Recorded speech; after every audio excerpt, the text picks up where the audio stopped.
Après avoir autrefois, à plusieurs reprises et de plusieurs manières, parlé à nos pères par les prophètes, Dieu dans ces derniers temps nous a parlé par le Fils. Il a établi héritier de toutes choses. Par lui, il a aussi créé l'univers. Le Fils est le reflet de sa gloire et l'empreinte de sa personne, et il soutient toutes choses par sa parole puissante. Il a fait la purification des péchés et s'est assis à la droite de la majesté divine dans les lieux très hauts. Après avoir autrefois, à plusieurs reprises et de plusieurs manières, parlé à nos pères par les prophètes, Dieu dans ces derniers temps nous a parlé par le Fils. Il l'a établi héritier de toutes choses. Par lui, il a aussi créé l'univers. Le Fils est le reflet de sa gloire et l'empreinte de sa personne. Et il soutient toutes choses par sa parole puissante. Il a fait la purification des péchés et s'est assis à la droite de la majesté divine dans les lieux très hauts.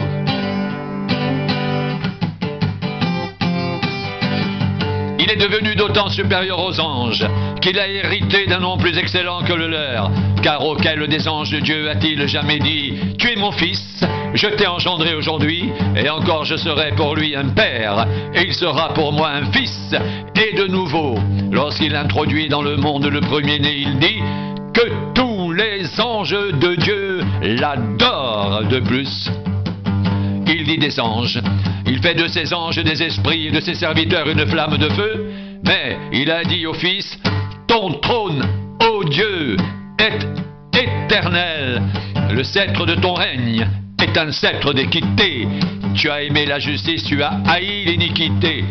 C'est pourquoi, ô Dieu, ton Dieu, t'a oint d'une huile de joie au-dessus de tes collègues et encore. Toi, Seigneur, tu as au commencement fondé la terre, et les cieux sont l'ouvrage de tes mains. Ils périront, mais tu subsistes. Ils vieilliront tous comme un vêtement. Tu les rouleras comme un manteau, et ils seront changés. Mais toi, tu restes le même, et tes années ne finiront point. Et auquel des anges a-t-il jamais dit « Assieds-toi à ma droite, jusqu'à ce que je fasse de tes ennemis ton marchepied » Ne sont-ils pas tous des esprits au service de Dieu, envoyés pour exercer un ministère en faveur de ceux qui doivent hériter du salut?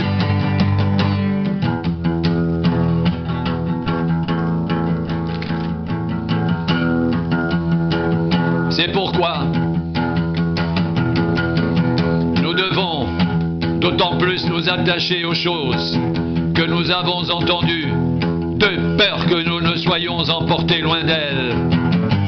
Car si la parole annoncée par des anges a eu son effet, et si toute transgression et toute désobéissance ont reçu une juste rétribution, comment échapperons-nous en négligeant un si grand salut?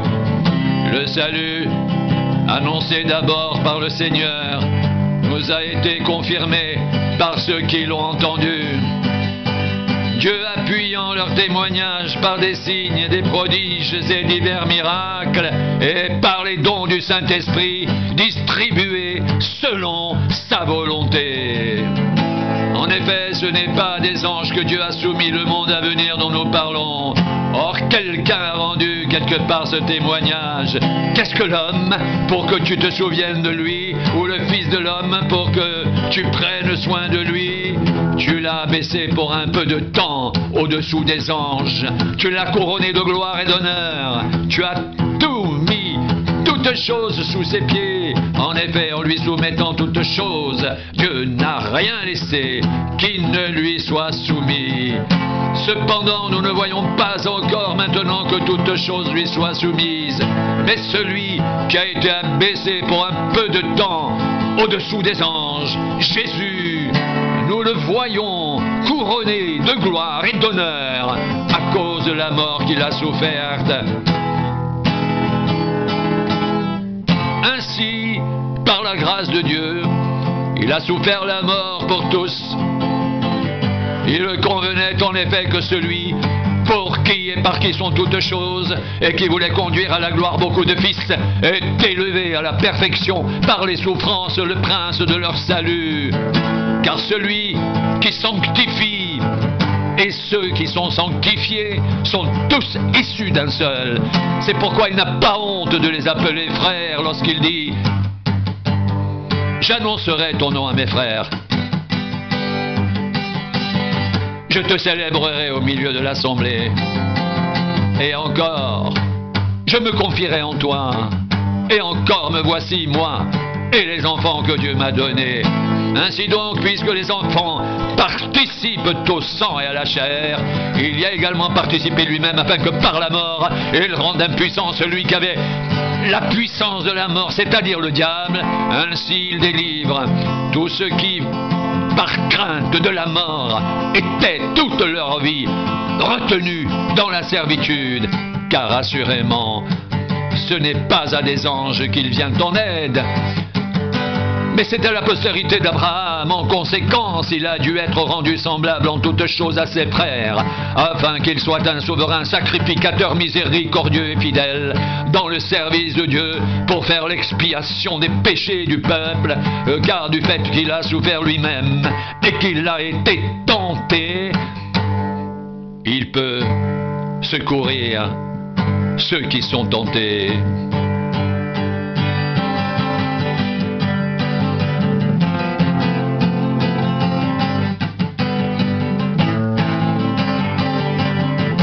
C'est pourquoi, frères saints, qui avaient part à la vocation céleste, considérez l'apôtre et le souverain sacrificateur de la foi que nous professons, Jésus, qui a été fidèle à celui qui l'a établi comme le fut Moïse dans toute sa maison, car il a été jugé digne d'une gloire d'autant supérieure à celle de Moïse que celui qui a construit une maison a plus d'honneur que la maison même. Chaque maison est construite par quelqu'un, mais celui qui a construit toute chose, c'est Dieu. Pour Moïse, il a été fidèle dans toute la maison de Dieu comme serviteur pour rendre témoignage de ce qui devait être annoncé. Mais Christ l'est comme fils sur sa maison, et sa maison c'est nous, pourvu que nous retenions fermement jusqu'à la fin la confiance et l'espérance dont nous nous glorifions.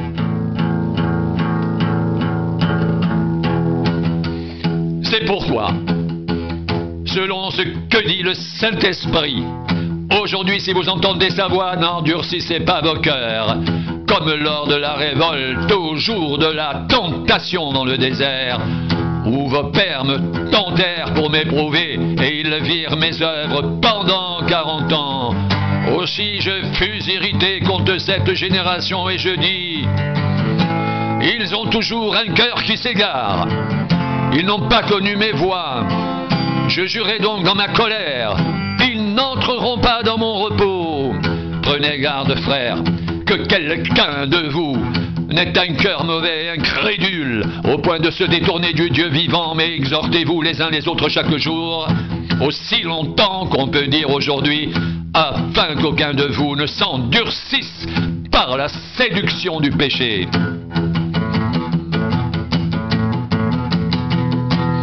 Car nous sommes devenus participants de Christ pourvu que nous retenions fermement jusqu'à la fin l'assurance que nous avions au commencement, pendant qu'il est dit aujourd'hui, si vous entendez sa voix, n'endurcissez pas vos cœurs, comme lors de la révolte. Qui furent en effet ceux qui se révoltèrent après avoir entendu sa voix, sinon ceux qui étaient sortis d'Égypte sous la conduite de Moïse, et contre qui Dieu fut-il irrité pendant 40 ans, sinon contre ceux qui péchèrent, et dont les cadavres tombèrent dans le désert, et à qui jura-t-il qu'il n'entrerait pas dans son repos, sinon à ceux qui avaient désobéi. Aussi, voyons-nous qu'ils ne purent y entrer à cause de leur incrédulité.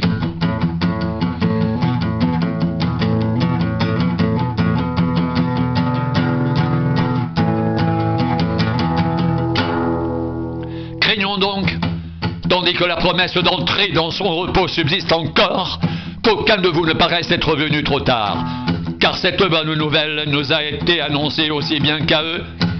Mais la parole qui leur fut annoncée ne leur servit de rien, parce qu'elle ne trouva pas de la foi chez ceux qui l'entendirent. Pour nous qui avons cru, nous entrons dans le repos, selon qu'il dit « Je jurai dans ma colère, ils n'entreront pas dans mon repos. » Il dit cela, quoique ses œuvres aient été achevées depuis la création du monde, car il a parlé quelque part ainsi du 7e jour. Et Dieu se reposa de toutes ses œuvres le 7e jour. Et ici encore, ils n'entreront pas dans mon repos. Or, puisqu'il est encore réservé à quelques-uns d'y entrer, et que ceux à qui d'abord la promesse a été faite n'y sont pas entrés à cause de leur désobéissance, Dieu fixe de nouveau un jour. Aujourd'hui, en disant, bien longtemps après, comme il est dit plus haut, aujourd'hui, si vous entendez sa voix, n'endurcissez pas vos cœurs.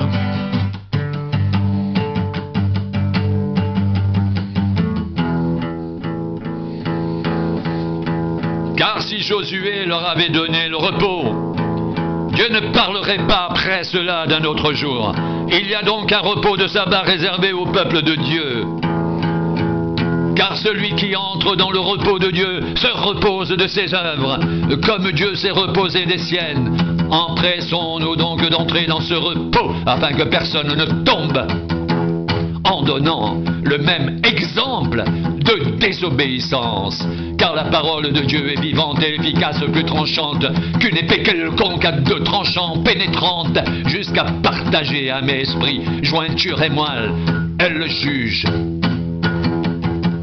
les sentiments et les pensées du cœur. Nulle créature n'est cachée devant lui, mais tout est nu et à découvert aux yeux de celui à qui nous devons rendre compte. Ainsi, puisque nous avons un grand souverain sacrificateur qui a traversé les cieux, Jésus le Fils de Dieu, demeurons fermes dans la foi que nous professons, car nous n'avons pas un souverain sacrificateur qui ne puisse compatir à nos faiblesses. Au contraire, il a été tenté comme nous en toutes choses, sans commettre de péché. Approchons-nous donc avec assurance du trône de la grâce, afin d'obtenir miséricorde et de trouver grâce pour être secourus dans nos besoins.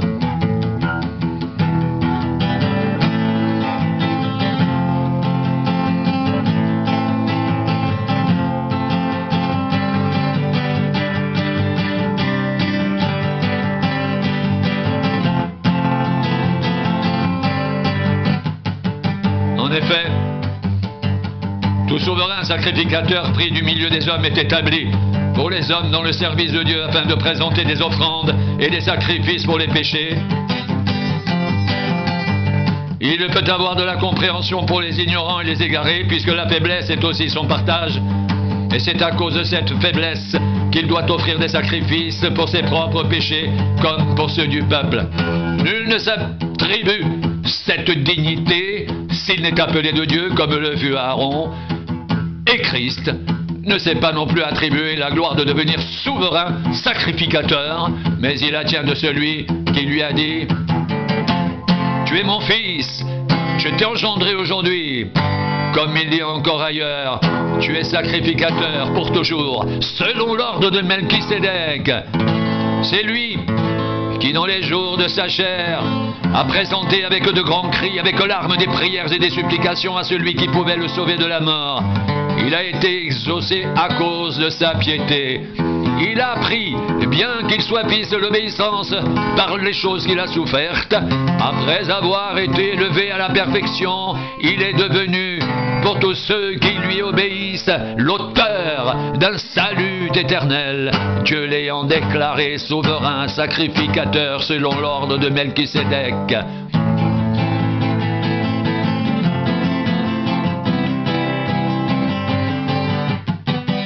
Nous avons beaucoup à dire là-dessus, et des choses difficiles à expliquer, parce que vous êtes devenus lents à comprendre.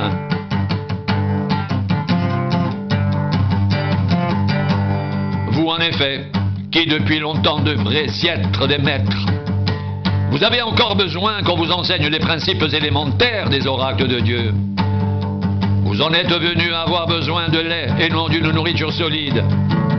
Or, quiconque en est au lait n'a pas l'expérience de la parole de justice, car il est un enfant. Mais la nourriture solide est pour les hommes faits, pour ceux dont le jugement est exercé par l'usage à discerner ce qui est bien, ce qui est mal.